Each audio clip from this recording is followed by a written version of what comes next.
Selamat datang pada video pembelajaran mengenai pelayanan publik. Perkenalkan, nama saya Roni Paminsa, peserta Latsar CPNS Angkatan 42, Pemerintah Provinsi Kalimantan Utara, tahun 2021. Tutor saya adalah Ibu Sipta Melina, SPSI, MM. Pada kesempatan kali ini, kita akan bersama-sama mempelajari beberapa hal yang terkait dengan pelayanan publik. Yang pertama adalah isu di dalam pelayanan publik. Di dalam pelayanan publik, terdapat beberapa isu, diantaranya berupa tumpang tindihnya kewenangan, kesenjangan kualitas antar daerah, absensi pelayanan di wilayah kritis, diskriminasi, inefisiensi dan inefektivitas, kemandulan kebijakan, paternalisme, ketidakpastian pelayanan, serta monopoli pelayanan. Selanjutnya, bentuk-bentuk pelayanan publik di instansi tempat saya ditugaskan. Yang pertama, berupa pelayanan menyusun rancangan APBD dan rancangan perubahan APBD. Yang kedua, pelayanan menyusun rancangan penjabaran APBD dan rancangan penjabaran perubahan APBD. Yang ketiga, pelayanan pergeseran anggaran antar kegiatan dan jenis. Yang keempat, pelayanan penyusunan KUA dan PPAS. Yang kelima, pelayanan perubahan uraian pada DPH. Yang keenam, pelayanan pergeseran antar objek dan rincian objek. Yang ketujuh, pelayanan penerbitan SP2D. Yang kedelapan, pelayanan belanja tidak terduga. Yang kesembilan, pelayanan bantuan keuangan kepada pemerintah desa. Yang kesepuluh, pelayanan dana desa. Selanjutnya kita akan membahas mengenai contoh pelayanan publik yang baik dan contoh pelayanan publik yang tidak baik.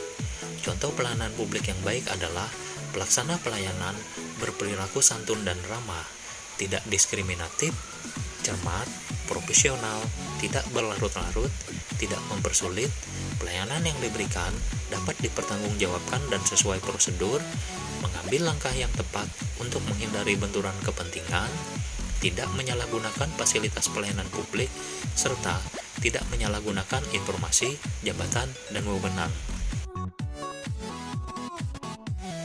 Contoh pelayanan publik yang tidak baik adalah pelaksana pelayanan tidak berperilaku ramah, pelaksana pelayanan melakukan tindakan diskriminatif, pelaksana pelayanan tidak dapat mempertanggungjawabkan pekerjaannya dan tidak dilakukan sesuai prosedur, pelaksana pelayanan terlibat dalam konflik kepentingan, pelaksana pelayanan menyalahgunakan sarana dan prasarana serta fasilitas pelayanan publik, serta pelaksana pelayanan menyalahgunakan informasi, jabatan, dan wewenang.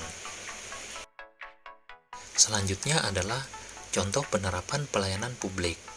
Yang pertama, pelayanan barang publik. Contohnya adalah pelayanan pada infrastruktur berupa jalan raya, jembatan, dan pelabuhan. Yang kedua adalah pelayanan jasa publik. Contohnya adalah pelayanan pada sektor pendidikan berupa pendirian sekolah, pelayanan pada sektor kesehatan berupa pendirian rumah sakit.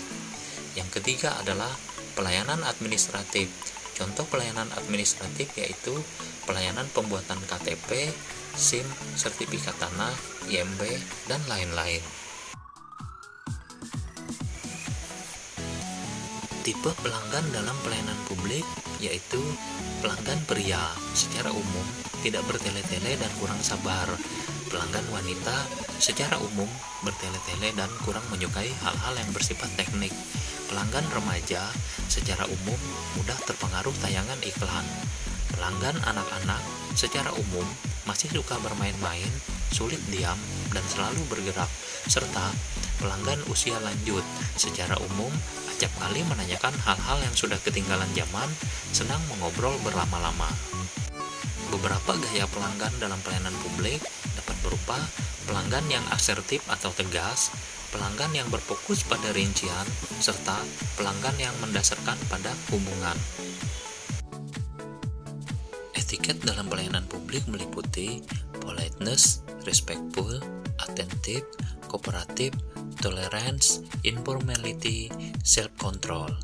Penerapan etiket ke dalam pelayanan publik dapat berupa sikap perilaku, ekspresi wajah, penampilan, cara berpakaian, cara cara berbicara, cara mendengarkan, dan cara bertanya.